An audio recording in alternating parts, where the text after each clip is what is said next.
I was very interested in understanding how the relation between the human and the urban landscapes were transforming. So I decided to start a photography project on this. And the idea was that the very core of the project, what we want, was the observation of the landscape as a projection of people's desires, which means that I was going to investigate the capacity of the different human communities, single couples, families, neighborhoods, whatever, to have an impact on landscape according to what they really wanted the landscape to be and turn and become. Of course, the main shiftment in the nature of the project happened after 9/11.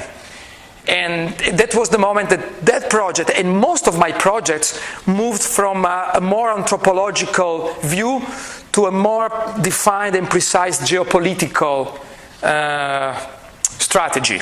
So the reason why I opened this book about how do people live in cities with this photograph is because this is a very meaningful place. Baikonur is the first, and probably until now, the only city on rent in the world. And this is one kind of oxymoron that I work on more and more.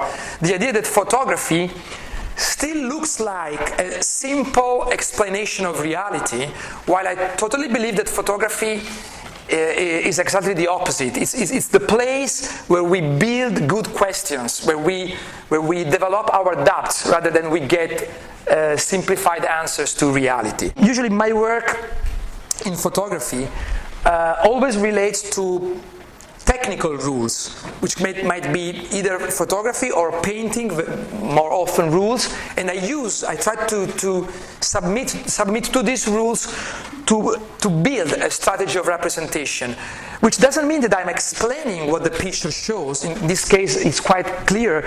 In this picture, it's more complicated, but the idea that at least the spectator is forced to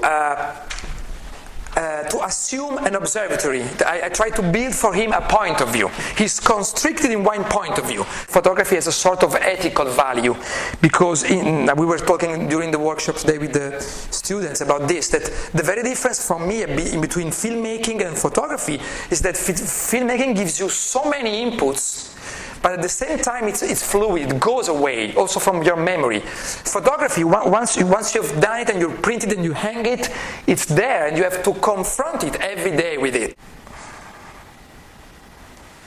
Another theme, very briefly, that goes through this project, it's the concept of transplanting. The idea that since the global era, we are not only moving people and goods, but we are moving our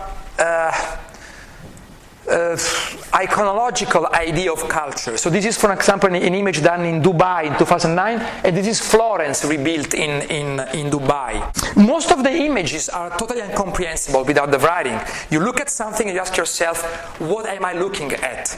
And this is exactly what I do expect from the viewers. I don't think that the spectator should understand photography, especially when we talk about photography which happens in the art world.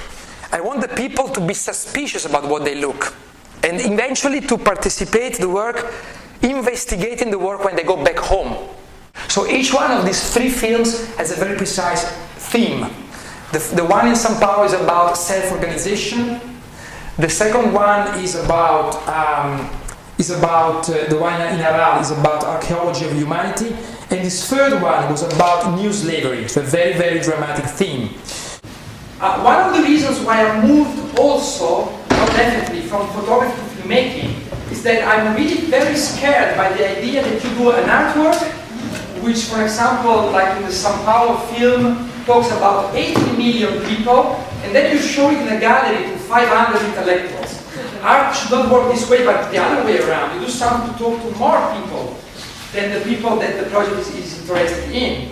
So one of the reasons why I moved to filmmaking is that filmmaking is the language of our times. Most of these works, they are usually shown contemporary in a museum and on TV broadcasting.